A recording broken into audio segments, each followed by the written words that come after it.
Gentlemen, for $25,000, here is your first subject. Go! The Titanic. Sad things. 9/11. Famous disasters. Yes. I never win at anything. Every time I play something, I'm not the winner. What a loser might say. Yes. Because you didn't get a good enough grade on the test. Because you didn't do your homework. Why you failed? Yes. The Iron Maiden. Rock stars. The Rack. Wrestlers' finishing moves. The Iron Maiden. The drawing and quartering. Oh, forms of torture. Yes. A racist joke. Awful things. A racist joke. A bad odor. Awful funny things. A flatulence. Offensive things. Yes. Okay. The Price is Right. Price is Right. Press Your Luck. The $1 Million Pyramid. Game shows defiled by Ludia. Yeah. Yeah. Aww. Reviewing game show adaptations on the Wii has become something of an annual tradition on my YouTube channel. God knows they're the only videos here that get any sort of views. The problem is that nowadays just about every home console rendition of a game show is done by a Canadian developer called Ludia. They made both versions of The Price is Right for the Wii and did a passable job with it. They made Press Your Luck for the Wii last year, and as you saw in my review, insert link here, they slapped it together like a poorly built cabinet from IKEA. But just in case you thought they couldn't do any worse than that lazy excuse for a game show adaptation, along comes the $1 Million Pyramid. For those of you who have no idea what the Pyramid Game Show is all about, in other words, Ludia employees, here's a quick run-through. Teams of one contestant and one celebrity would score points by describing words and phrases for the other to guess. Ready. Go. You wave the American Flag. I'm just going to pick at you all the time. I'm such a... Nag. The team with the most points would then advance to the winner's circle, where one team member would have 60 seconds to convey 6 subjects by giving a list of clues that fit each subject. For $10,000, here is your first subject. Go. Lima, kidney. Touch of beans. Yes. Now, to be fair, it's hard for a video game to be faithful to a game show like Pyramid, which requires 4 players to do properly. But just like Press Your Luck last year, they managed to take a perfectly good concept and ruin it almost beyond recognition. And as we did with Press Your Luck, we're going to detail how bad this game is, one failure at a time. First, the graphics. Despite the cover art mimicking the old-school $25,000 Pyramid logo that everybody familiar with the show recognizes, the game instead uses the cold, cavernous set that was used in the 2002 revival of the show. Seriously, this thing exudes the warmth and charm of an airplane hangar, and it's not even drawn all that well because you can see artifacting all over the girders. Like the previous Ludia releases, the $1 Million Pyramid forces you to choose between 12 pre-programmed avatars, despite the fact that these game shows are tailor-made for your Miis to interact with the set. Come on, Ludia! I've got a room full of Miis who are doing nothing but twiddling their thumbs! Let me use them! Second, the play control. I guess it's asking too much of them to use a control scheme other than the plain old point-and-click interface we've seen with past Ludia releases. But could we find a way to make it less jittery? I'm holding the Wiimote properly, and I'm not sitting too far away or at a weird angle or anything, but for some reason my cursor won't sit still. Since you input your answers by typing them out with an on-screen keyboard, dealing with a cursor that seems to be jacked up on Red Bull is just another annoyance the game throws at you. Third, the game format. The original version of Pyramid gave the teams 30 seconds to convey up to 7 answers in each subject. Because of the less showtime available, the 2002 revival had to resort to 6 answers in 20 seconds, which many fans of the show considered inferior. But despite not having to worry about fitting its game into a half-hour time slot, and using a 60-second time limit anyway, Ludia decided to use the format from the revival. On top of that, the winner's circle is essentially neutered, since the clues are the same kind you'll see in the main game, and all you have to do is fill in one missing word. Fourth, the artificial maybe not. As demonstrated in the Press Your Luck review, Ludia's computer opponents are not geniuses by any stretch of the imagination, frequently getting questions wrong that any 6-year-old would know the answer to.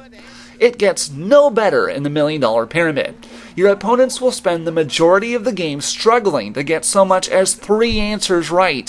While they do get smarter and score more points as you progress through the matches, you'll probably get bored of the game long before they pose any sort of real threat to you winning. Assuming you're not a total moron and get at least 5 answers in each round, which isn't hard because you have a full minute to do it, you'll win almost every game by default after 2 rounds. Plus, the clock stops while you input your answer with the keyboard, meaning that you can extend the time limit indefinitely while you forge your way through the alphabet searching for the word that they want you to use. Oh, by the way, pro tip, if the answer you're thinking of doesn't show up in the auto search after you've input 2 letters, it isn't right. 5th, the multiplayer modes. The box art advertises a party mode included in the game, which may lead you to believe that there's a version of the game that allows you to have 4 players giving and receiving clues to each other. I hate to disappoint everyone, but there is no such mode of play here. In fact, there isn't any sort of 4-player functionality at all. Their idea of a party mode consists of 2 players receiving clues at the same time, while buzzing in with the controller to type in an answer. Now, correct me if I'm wrong, but I don't remember Pyramid ever having toss-ups. And in the $300 box, the complete and total lack of excitement. It's bad enough that most of the solo games you play will end up being curb stomp battles. What makes it worse is the fact that Pyramid is one of the most exciting and nerve-wracking games to watch on television, and Ludia utterly failed to convey that tension in the home version. Part of it is because the pace is slow to a near crawl. Even on my 11th game with the same profile, the software felt it necessary to explain the rules to both halves of the game every single time I played. You have to skip 4 separate screens just to start playing the game.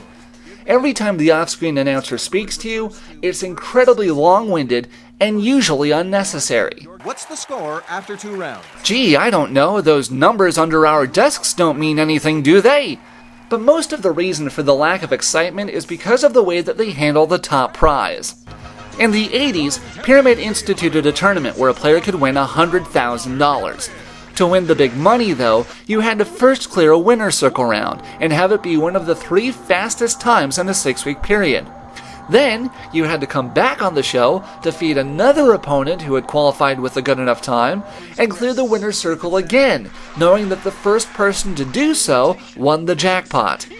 And this was an endgame that was won maybe once or twice a week out of 10 tries, so obviously they didn't just hand the money out willy-nilly. But in the Wii version, the $1 million touted as the grand prize is awarded after winning every bonus round. That means every time you play the winner circle and win, you'll get $1 million. I played 11 games of this and cleared the winner circle every time, meaning I have a whopping $11 million to my name. Of course, it isn't real money. The wall of disclaimer text that they show for about 3 seconds when you start the game makes that abundantly clear.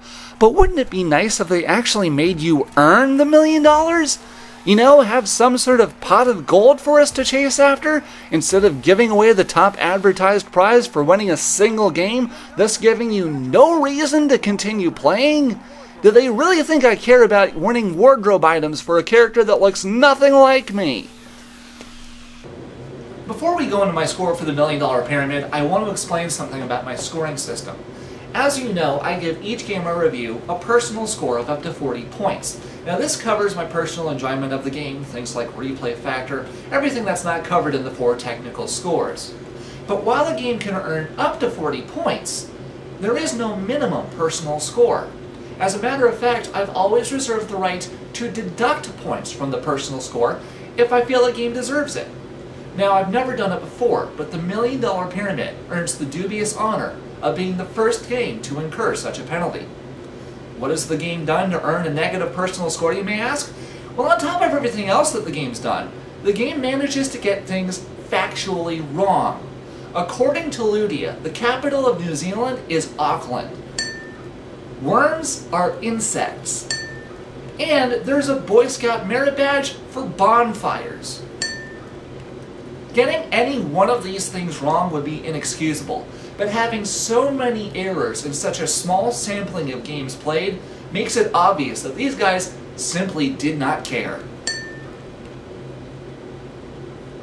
The $100,000 Pyramid is my all-time favorite game show. There is nothing more exciting to me than the 60 seconds of tension that take place in the winner's circle.